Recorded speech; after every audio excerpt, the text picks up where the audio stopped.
Hi, and welcome back to the Stirrings podcast. I'm your host, Madelaine Ley, and it is a pleasure to be able to invite you into the first pairing of the guest episodes.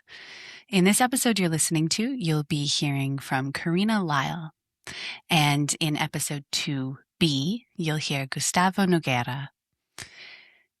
It's a little strange to send out two podcasts in 1 week beside each other. If you listen to the first episode, I explained about this, and I'll explain again. All of the guests that I interviewed for the Stirrings podcast are swimming around in similar ideas and practices. But what I was so interested about is how they come at it with different language, different modes of communication, different ways of expression. We have poets, philosophers, ecologists, nature writers, all these different disciplines and studies and experiences in life. So after I did all the interviews, I just let them rest for a little while. And through an intuitive process and a process of discernment, I started to pair them up. Not just an obvious pairing where the themes were the same, but maybe they bounce off of each other. Or maybe they don't quite agree on something, or maybe they merge in some beautiful way that I sensed intuitively. So this is the first pairing. Gustavo and Carina are both speaking about time, about urgency. They're both offering an invitation to slow down, not as a final resting place, but as a place that is filled with wonder. Carina Lyall has been working for 16 years as a guide to earth keepers, leaders, change makers. Her practice is fire making, and she guides people in remembering and unlearning so that they might come closer and explore their relationship with nature. She's now doing her studies in Arctic studies and Greenlandic studies at the University of Copenhagen. We didn't have time to get into that today, so hopefully we'll be able to do that some other time. Before we get into the interview, I'm going to add one more thing into this stirring pot, which is a story. Carina speaks about becoming the apprentice. And after we had our conversation, I thought, that's really beautiful. Who might I be an apprentice to? In the conversation you'll hear we talk about turkeys, so I considered being the apprentice to the turkeys. But honestly, I really can't find them anymore. They seem to have gone off into the woods. So that wasn't quite the right fit. We're getting new beehives, and I'm going to take over as the family beekeeper. So I thought, great, bees. I will be the apprentice to the bees. But something just wasn't sitting right. And I remember that Carina had once said to let the mentor pick you, to not try and force this mentorship or this apprenticeship, but to let the teacher pick you. And I was really forcing both the turkeys and the beehives. And then one last one, I thought, okay, elderberry tree. That sounds good, like elder. I'll be an apprentice to the elder. But again, I was forcing it. So I finally just said, okay, whoever is going to mentor me, you can choose me. And it turns out that I am to be the apprentice to my house, to my home. And that is who chose me. I live in a stone farmhouse that was built in 1862. I moved there when I was 11 years old, and I live with my parents, my children, and my husband, and my animals there now. My parents are moving to the back, and a little grandparent suite, and my husband and children and I will take over sort of the main house. My mother is an extraordinary homemaker, housekeeper. And so I've always really associated that space as like her domain, not mine. And so there's this transition happening about, how can I live here? How do I take up this space? What will it look like? How will I decorate it? And there's another thing is that I left to my own devices, would probably end up in a log cabin in the middle of a forest, as you can see by this cabin I'm sitting in. But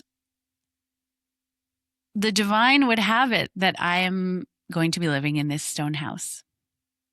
And so it's the stones in the house that are calling me to get to know them. Where are these stones from? How old are they? How did they get here in 1862? And who are the hands that put them together in such a formation that has been so strong all the way until 2026, where I meet them today? The light goes through the windows in such a beautiful way. There are creaks in the floor. There are angles. Nothing is straight in the house. It is filled with character, absolutely not a cookie cutter situation. And so I was humbled in my searching to be an apprentice, trying to force an apprenticeship. Because what I noticed is that I was making unconsciously a distinction between animate and inanimate. I was looking for something that I deemed clearly alive, and then that's who I should study under. But instead, it is the house that calls me, no less alive than the turkey, no less alive than the bees, no less alive than the elderberry tree. Still, strong, steadfast, breaks the wind so that we may have shelter. What an apprenticeship it will be. So I encourage you to, as you're going about your day, to think, who might I apprentice under for the year? And instead of forcing something, simply to listen and see who is calling you. And I encourage you also to just watch. Who are you prioritizing? Who are you deeming worthy of being your mentor? And who might you be ignoring? All right, before we get into the episode, I want to remind you that there's going to be a musical piece at the end. This is by my father, Bruce Lee, and we felt that for this episode with Carina, it would be really beautiful to add this movement of his larger string quartet called Bees in the Garden. And what's so wonderful about this is when I first heard it, I thought, I would never have thought Bees in the Garden sounded like this. And so it's yet another example of the wonder of our human experience, how it's all different and all unique, which very much goes with the conversation with Carina. We have our own unique relationships with the world.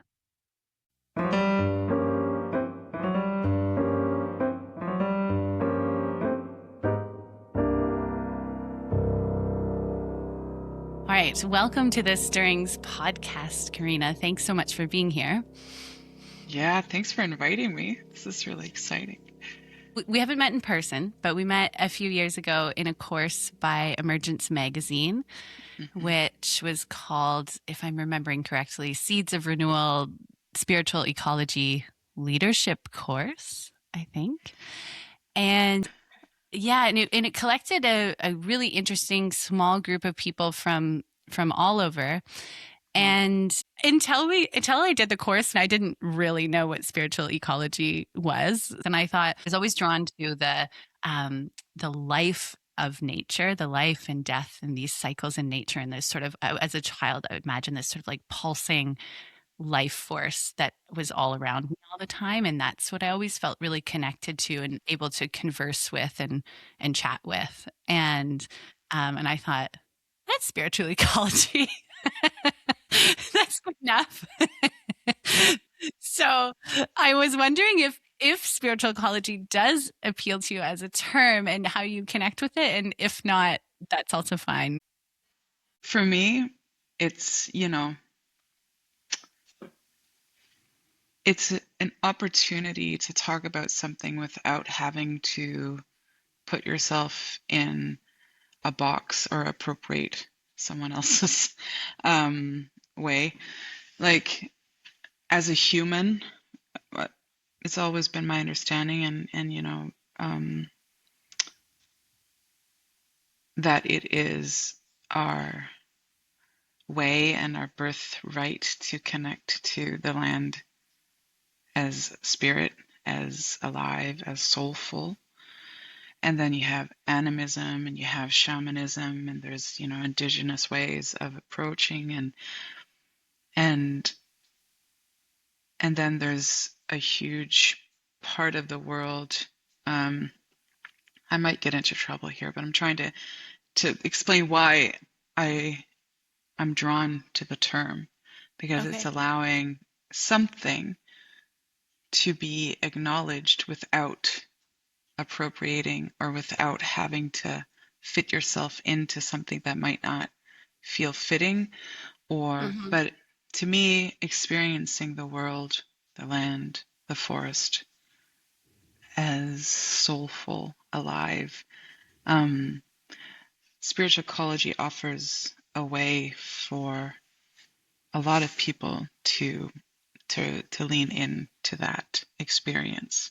Hmm. Um, and then there's a lot of people. I mean, my father is, has indigenous blood. I lived in the north, where a lot of these practices mm, are interwoven into how we are in the land. Not as a practice we did in our family, but it was there, and as a child as well, a lot of people around me, mm, we did ceremony and we did a lot of things, and then I moved to Denmark, and all of that was gone. Yeah. um, and why I'm not clear is also because it's not a clear term. It's sort of a term to explore, and as a term that allows exploration. Spiritual ecology allows me to mm,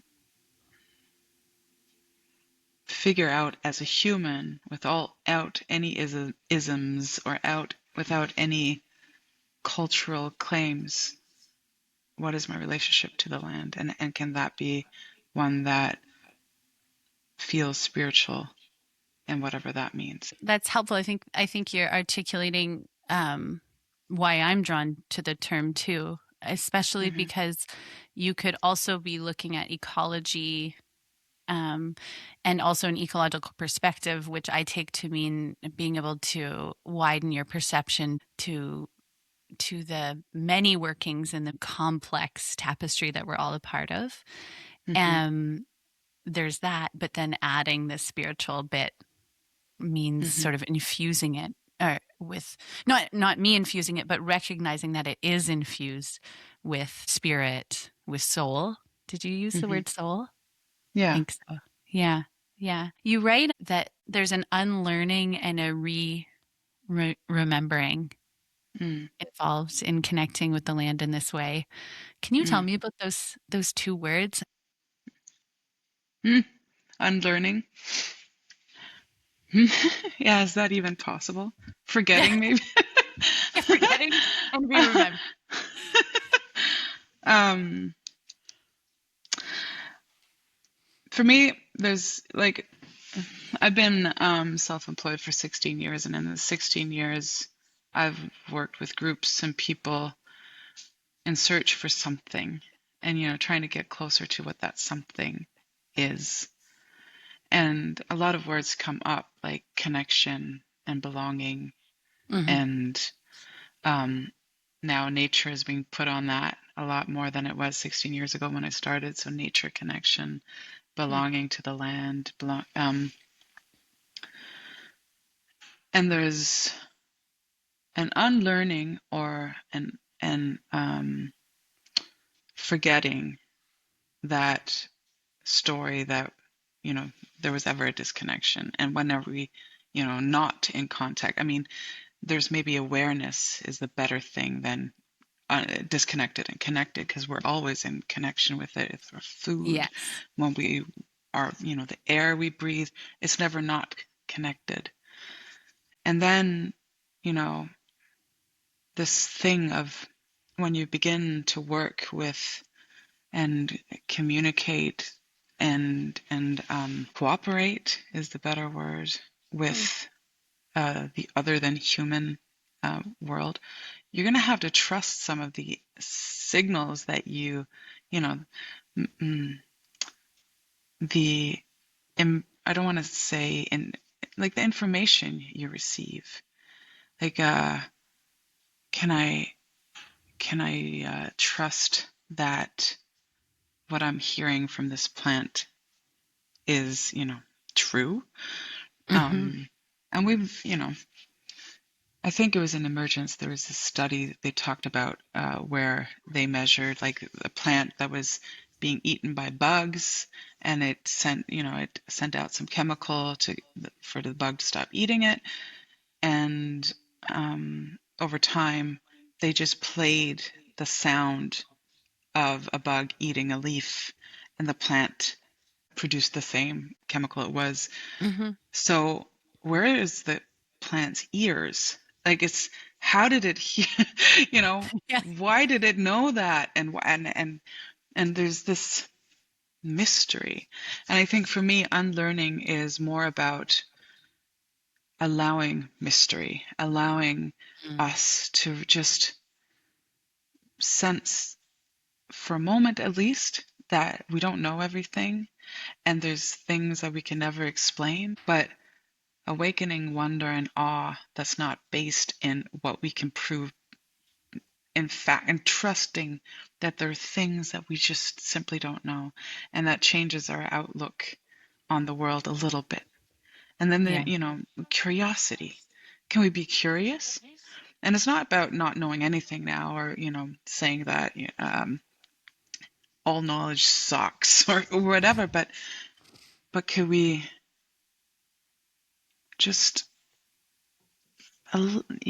remember then some of the curiosity that actually offers connection or other ways of connecting where we're Mm-hmm. not superior, but we're part of the ecosystem. And there's a lot of things for me that, I felt I had to unlearn about enough. When is it enough? When is my contribution enough? And how do I unlearn the drive that I'm always constantly efficient in my ways, Mm-hmm. and that's the most valuable thing you can be, efficient and always Mm-hmm. on the go, and um, unlearn the fact that expert is better than beginner. Like, Yeah. what is it like to be beginner among peers? Horrible. You don't want to be the one in the room that looks like a big question mark that doesn't know. Can we unlearn that thing that I started off with, that you were never not connected? Yeah. You're always connected, and you were never orphaned by the earth, but there's a shift in perspective needed, maybe, or shift in attention.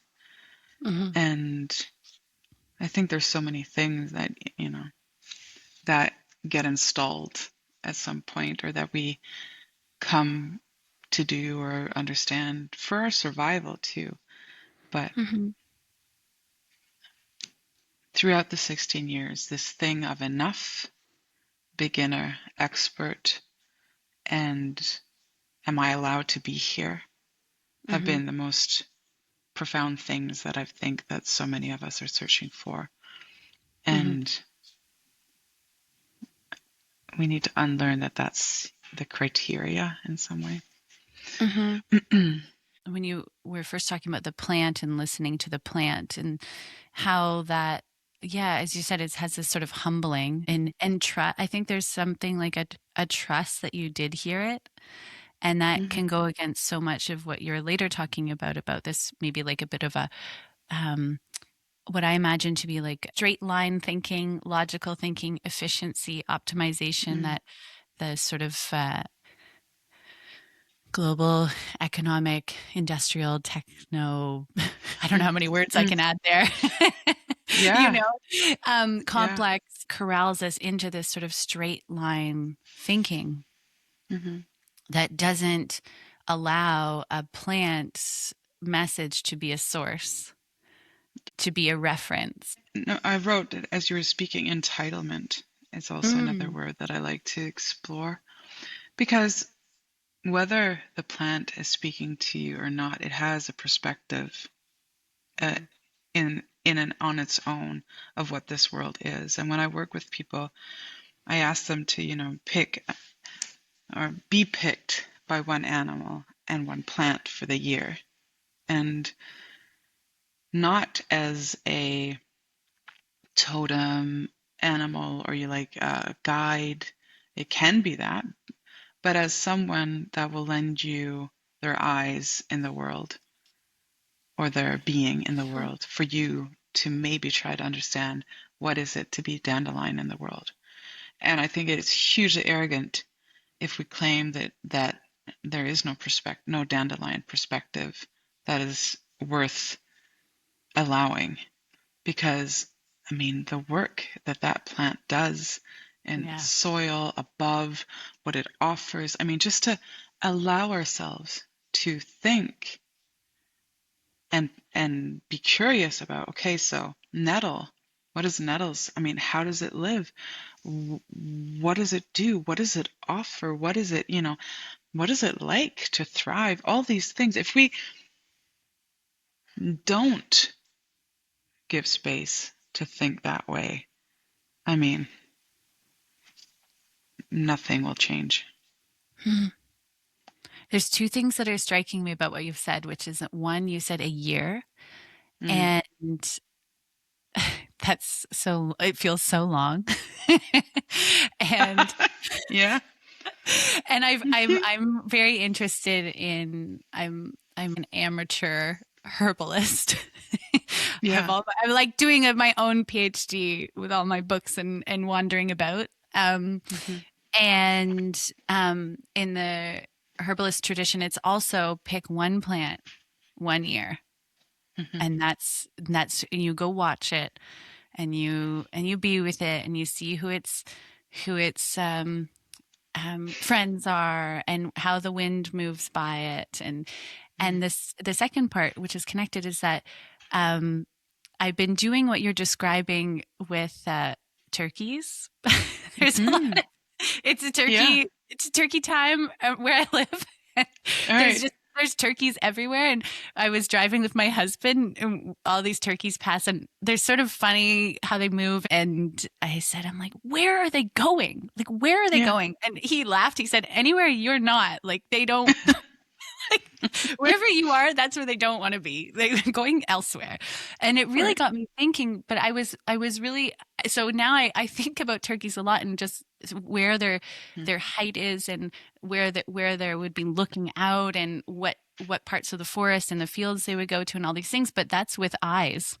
And what you Mm. were saying, nettle and dandelion, is even a further stretch of imagination or perception, where there's no eyes. And so there's a switch into something more like just different senses and more full bodied. Mm. Yeah. Yeah. You're going to have to be the beginner, Yeah. and you're going to have to unlearn a few ways of how you honored, you know, um, on how we've the hierarchy of life on this planet. And also, sometimes there's language like you said, friends, and I wrote or read. Oh, it's gone. It's behind me, but I don't want to go searching. The book about A trees, the very famous book about. hidden life of trees. Yes, thank you. Yeah. And he uses words like social office and things that's trying to get us to think in a way that we know, Mm, and but also maybe not helpful because it doesn't make sense. Like we yeah. can't how are dandelions and tulips friends? Like, and maybe there's something there in the language that we're trying to write these things into that's not actually helping us. Hmm. Like, I think about that a lot because it didn't help me reading that book to think social office, because of the in my imagination this. it doesn't look like that. So Yeah. what does, you know, but that's technical things like, and what are friends, but maybe they're helpers.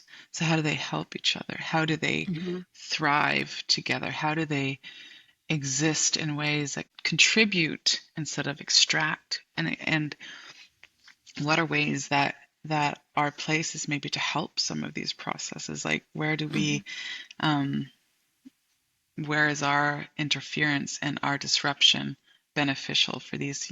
We can't, yeah, but then we can taste them, we can smell them, we can see them, we can, Hmm. with our fingers, like find the roots, and wow, they're like so deep, and so Hmm. they're still there and they're still alive. And maybe we just need to approach it with different language, because that's our way in. Our language was just amazing. And we need to get creative in other ways, maybe. I saw in one of your writing prompts, you have this really great free offering on your Oh, website, you signed up. with which I will put in the show notes. And one of the, well, I encourage anyone who's interested in this conversation to check that out, because one of the prompts, which I'd love to do, I haven't done, was Mm. what was it? It was uh you're about to step on a beetle, write the story from the Beatles' perspective. Mm-hmm. Yeah, and that's so interesting because you can imagine it, but I think the practice Mm-hmm. of sitting down to write it Mm-hmm. is really, that switches just to that next depth. I wonder Yeah. if anyone has ever, because quite a few people have done that. If anyone wrote a piece just saying bzzz, Yeah, right. that would have been that would have been really funny. I just thought of that now. But yeah. Yeah, you're right. We probably put all these like humany things in there. The That would beetle have wouldn't write a story. no. Yeah. Um, then also, I want to go back to this piece of time, and Mm-hmm. about how you said, spending a year with someone, the dandelion, the nettle, Mm-hmm. and yeah, that seems so opposed to um, this efficiency. Like, can't I just do it in a workshop over a weekend? And Yeah. part of your work, and what I'm drawn to, is that there's a devotion to, a dedication, commitment perhaps to being slow and taking your time Mm-hmm. with the relationship. And because it's not rushed, there feels to me like this is quite different than a sort of transactional relationship. There's Mm. something like, we're getting to know each other. I'm not just trying to take something. Well, for one, like a year is not ever going to be enough, but a year gives you like a full cycle to witness a plant or an animal. Like, what does it look like through a year? And also, it's hard for me to get people to commit to 10 years. So a year is you know. Um, but I know very little about very little, because if because I want it to be relational for me, and that takes time, and it takes getting bored and impatient, and it takes waiting, because my very first plant I worked with for a year was motherwort, and it's Oh, called the mama bear of the plant world, oh, and yes. some people call them. And it takes time. And then how do you work with it? And how do you, notice where it is? And then how do you, can you, not all plants are edible, but if you taste them, and what does it do to your body? And maybe it's a different thing that you need to learn about the world through this plant. And I'm still, what is this now, 10 years just getting, into it. And I love this plant dearly. And it showed up in my garden on its own. Oh, yeah. And you can't make it up. And I'm like, no one's going to believe me if I say this, but it did. Yeah. and it has a special spot, and I let it, some places I wanted to plant it, it didn't want to grow, then I'm going to have to let that go. And now it's huge, and it feeds the bees, and I make tinctures for anxiety. That's, Mhm. and it doesn't taste good. Like, you can't make a It's tea with it because strong. it's so strong and it's so Yeah. bitter, and it's like, oh, but hey, she's not here to be nice. And I have that with maybe 5 plants. And I mean, how much can we take in too?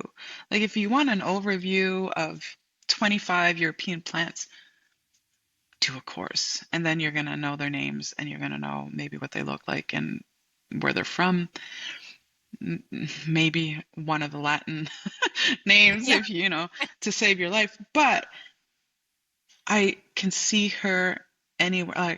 I know her when I meet her. I can just feel like the hard stem that's square, and then if I'm too rough or too impatient, she's gonna I'm gonna get stung a little bit, and like, how does she do that? And I know the taste, and I know that anytime my heart is a little racy or anxious, Mhm. she's a trusted one to go to. Yeah. I just when you said motherwort, my heart skipped a beat because that was the one that I found out for after the birth of my two babies. Then I had that right after gave Mm, birth at home both times, and it was right after I had it at the ready. And as you say, it doesn't taste good, but it was mm, through that week. And then when I went back to work and I was just super mhm, vulnerable and, mhm, passing off my baby to another person, mhm.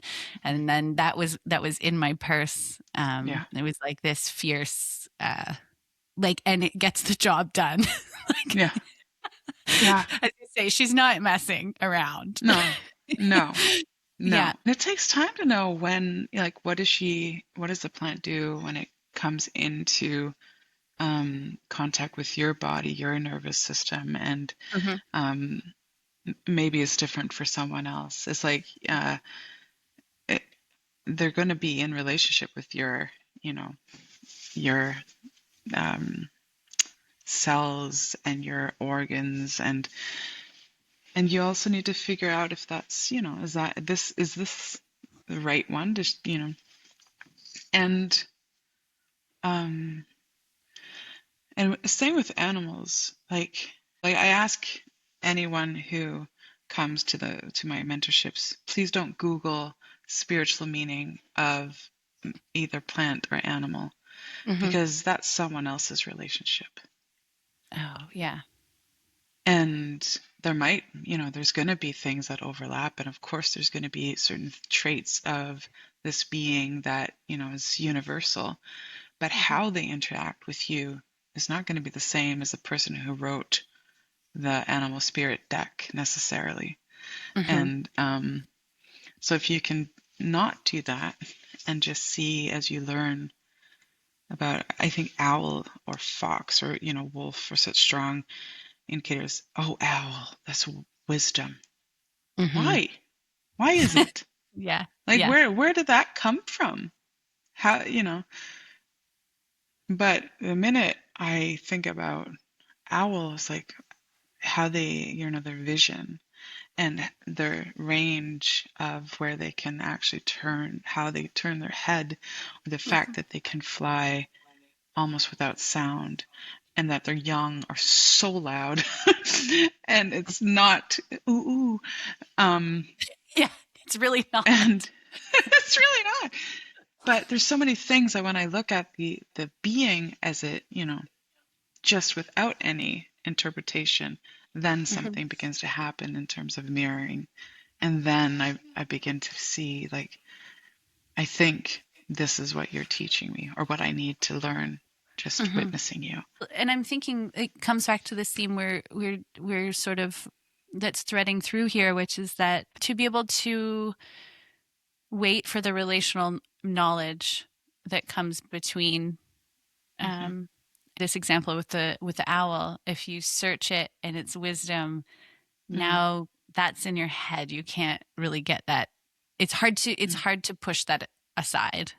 and Yeah. to maybe to open up to whatever what might be coming up between you and Owl as well. Yeah. Yeah. Yeah.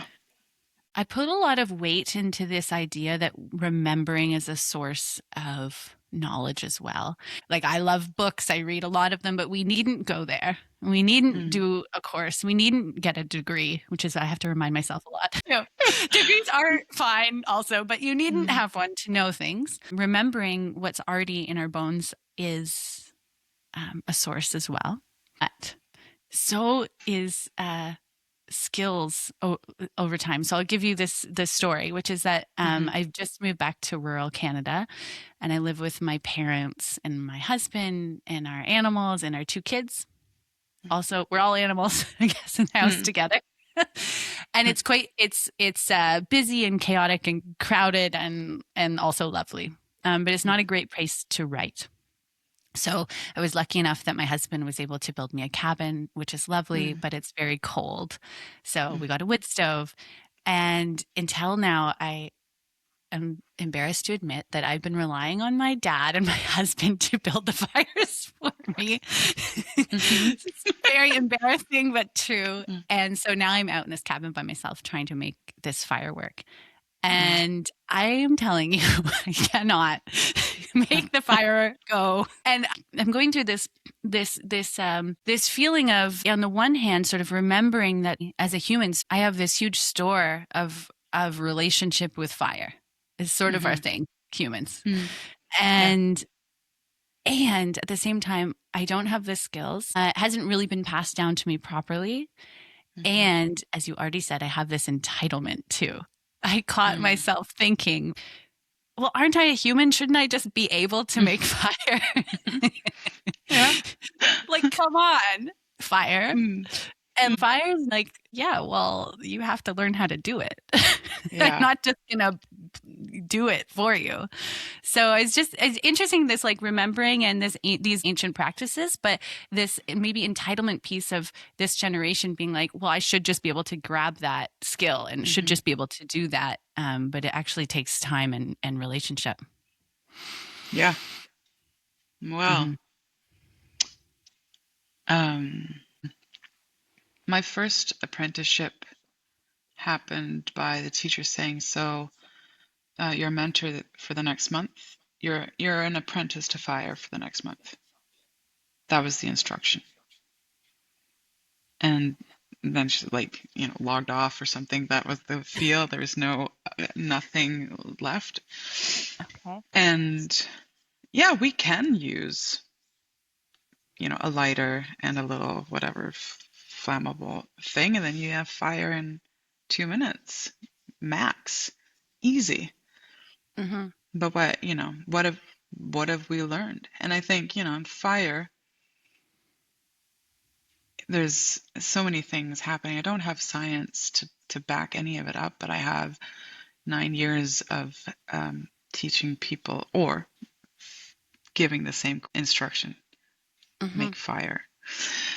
And there's the whole process of wanting to conquer something and to make it happen. And those Hmm. sort of, oh, what, some sense of power in being able to do that, which is understandable. And it's not as powerful if you just light a match to Yeah. something flammable. It's like, oh, that I wasn't even a part of this. But Hmm. to use your body, maybe you have like a fire striker or awakens different things in us, I think. Like if we make it happen, like, okay, I can actually there's some survival bit here that I can actually do something primal and Hmm.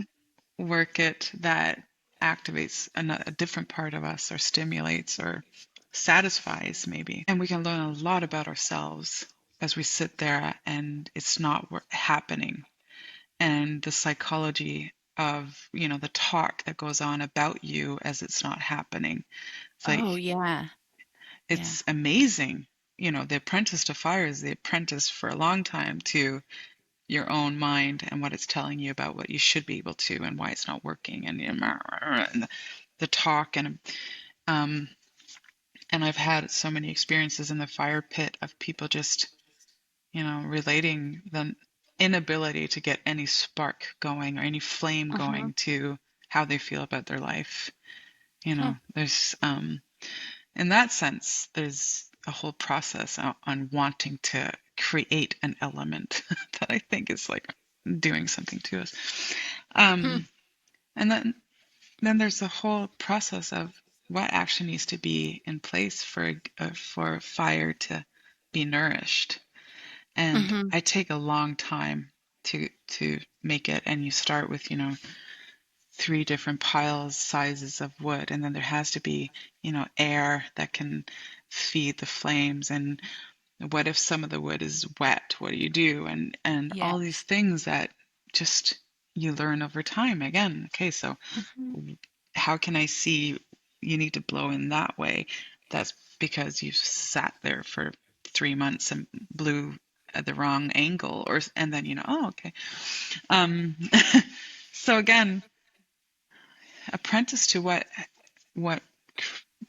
um, the element is, also apprenticing to what we do as humans to ourselves when things aren't working, and when we think we're failing, and when we want to conquer and we want to succeed.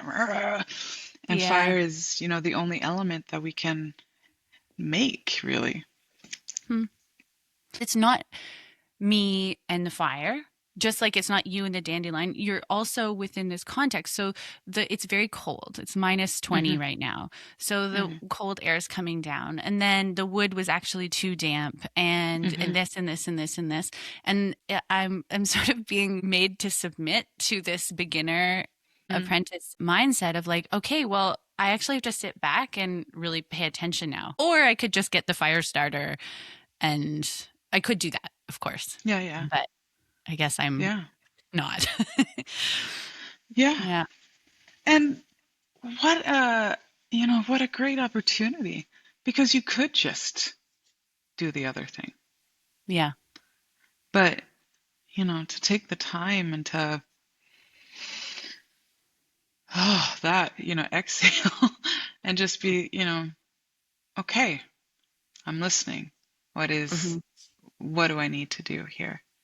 And what does it feel like when you've slowly built it and slowly nourished a flame, and then you sit there and reflect it back onto your life and think, how many times have I done this exact, thing? And what happens when I get too eager and just load 5 Mhm. logs on a little flame? It's like it's gone. You begin again. It's like, oh, where have I done that in my life? And I've done that forever. Let's move here now because it's on the tip of our tongues, I think, which is experience of commitment.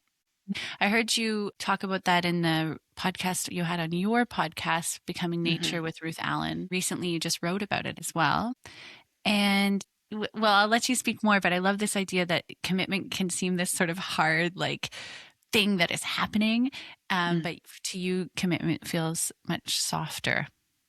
So I've thought about this so much. What does commitment mean if when it's not doing damage to yourself, but Hmm. also allowing yourself to not just tap out at the slightest bit of ick, or an Yeah. annoyance, or trouble, or Hmm. inconvenience. The softness around commitment for me comes with that I allow myself time to be with an experience, you know, Hmm. uh, and in a relationship. And I've often used my mother-in-law, who's no longer here, unfortunately.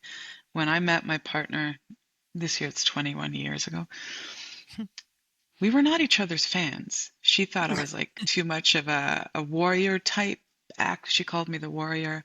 And I thought she was like, please, you're smothering your son. Like, yeah, come on. And my commitment to him, of course, then had to be a commitment to some way of, figuring out what she and I, what kind of relationship she and I was going to have. Hmm. And when she passed away 4 years ago, she was my favorite human being in the world. Hmm. Like I miss her daily, and I loved her to death because we took the time that we needed, and that was commitment because of, both of our Hmm. love for him. And it's the same thing. I think, we don't always have to stay in it just because of some, stubbornness. But if I say I'm committed to learning about dandelion for a year, and then I forget, and then I have to remember that, oh yeah, this is what I committed to do for the year, or um, I want to know this, and I'm going to have to commit to being bored out of my mind for periods of time, and Hmm. then being struck by, magic or epiphany, and then being bored again, or whatever it is. If I am going to lead my life just on what feels good in the moment, and not at times commit to being a part of something for a longer stretch and a wider range of experience, I think I'm missing out. Yeah. And um, and I don't want my only commitment to be to my partner and my kids. Like I say to the groups I teach, my commitment to them is that I'm going to stay even when it's uncomfortable, Hmm. and that they can rely on me being willing to also have the harder conversations, and I commit to that. And I don't shy away from it just because, I upset someone and I have to deal with the fact that maybe I said something that, so there's also a certain level of what can I trust and what can other people trust us to actually show up for. Yeah. Yeah. That's beautiful. And Mm-hmm. um, that those relationships over a long, long period of time. I'm thinking of certain friendships I've had now from when I was 3 years old, or I've only been married for, I can't remember. It's like 5 or 6 years. we're, Right. we're already forgetting Yeah. some time. So Mm-hmm. that's not too significant in terms of length, but my parents have been married, I think it's like 45 years or something. They definitely forget the amount Yeah. now. They're allowed. And they talk about how they've probably been divorced several times. And, but Mm-hmm. what I think is so interesting, especially now living with them as they're in their older years, is to see them as a couple, and that like you couldn't get that. You Mm-hmm. couldn't, you can't skip to that end. You can't No. buy it. You can't do a fast track course. You can't Mm. get there any other way other than spending 45 years together. And that commitment might be to end it at some point and say, Of look, course. Yeah. yeah, yeah. Yeah. And I think about, results, and I think about knowledge as well. There's something about commitment that allows some maturity, or um, again, with the beginner. If we're always entering into something having to know what the end result is going to be, Mm. it's, that's a shame. But also, if we show up to something, let's say, um, I have my mentorship, it's a year or close to, and the first weekend underwhelmed a little bit, probably. And then we say, oh, like, I don't want to do this 9 months. I mean, I wasn't blown away straight away. Hmm. And we stop. And it could have been the most beautiful experience over time if we just committed to saying, okay, I'm going to stay and see what opens up from here. And I Hmm. think we're really quick at, you know, jumping to the conclusion after a very short period of time of what works, what doesn't work, what's interesting, what's not interesting, what's beneficial, what's not beneficial, what's going to give us something, what's not, what's deep, and what's, Hmm. and like garden work. I was just going to think what else, like if you don't commit to a longer run, growing food, don't, because Yeah. you're going to fail and it's going to be a mess and you're going to cry several times during the process.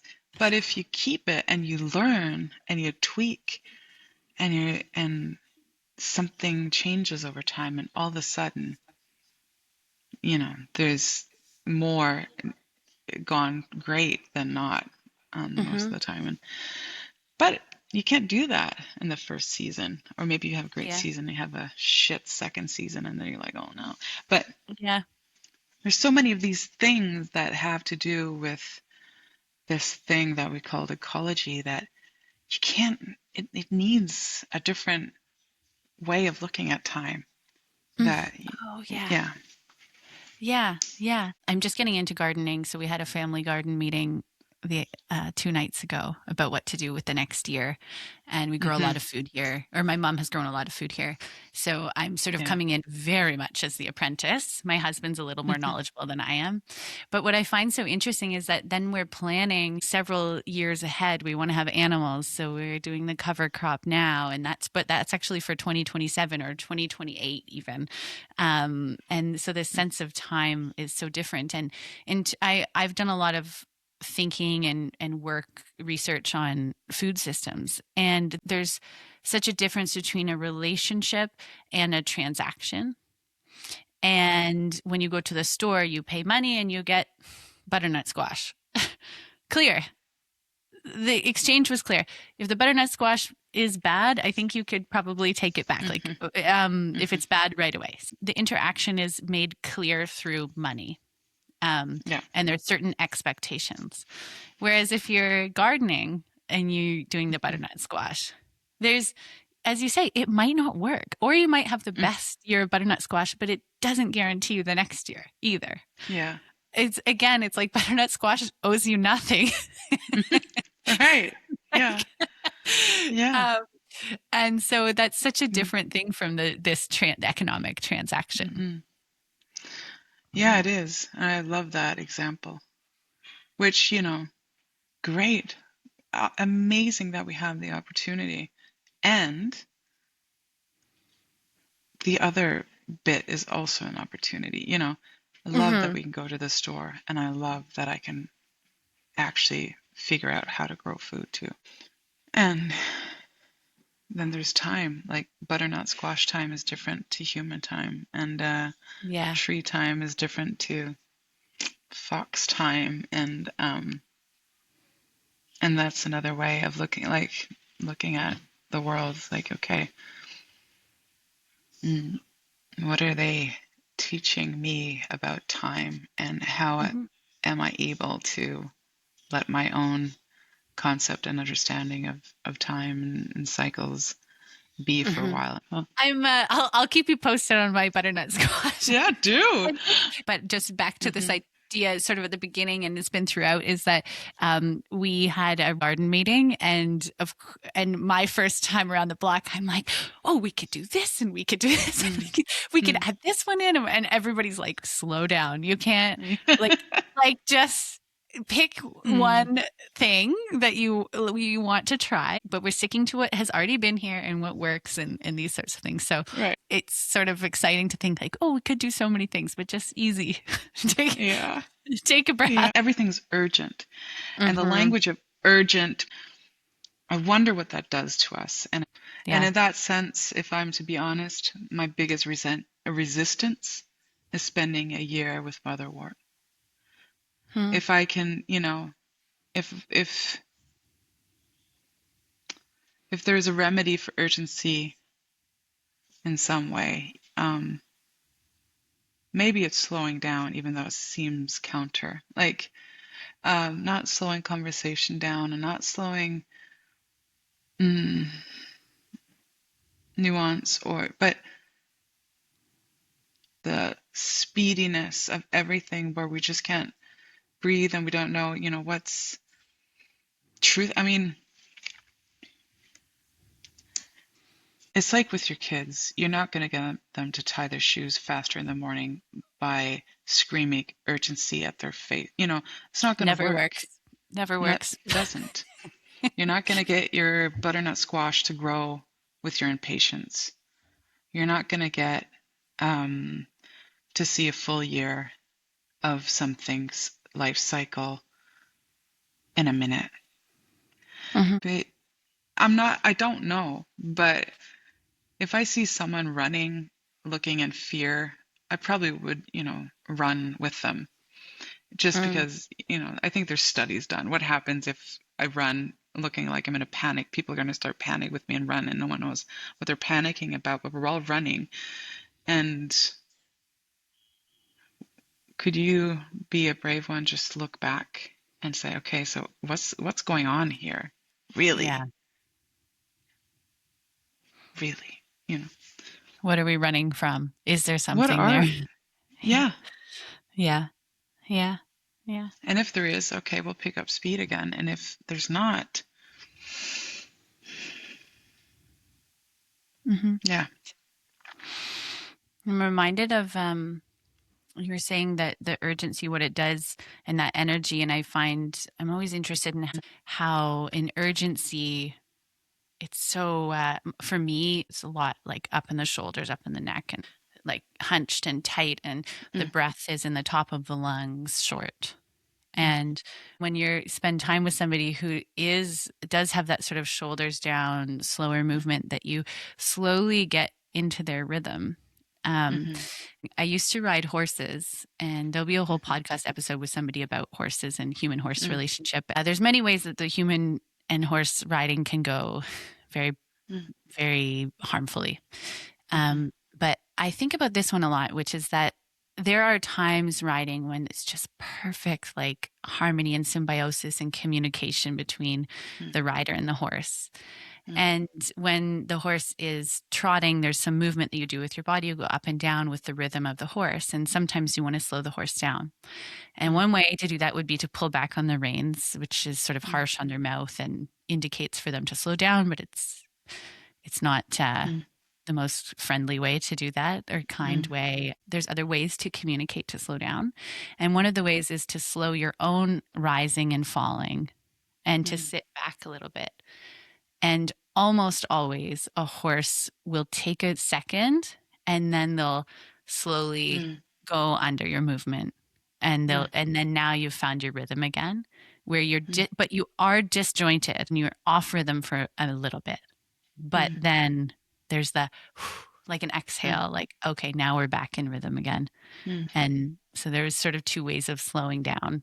mm. And yeah, Yeah. one's pulling hard, and the Yeah. other one's slowing yourself down. Yeah. Yeah. Oh, that's beautiful. I think actually this is a good place to end because we're coming Mm, back to the beginning, and what we've been talking about throughout. Which I love doing these interviews because you're not sure exactly what the mm. main threads will be, but it seems that we're doing a lot of this, like the time and moving out of that Mm. urgency. And thank you, Karina, for joining us today. Oh, thank you so much. This has been a treat for me too.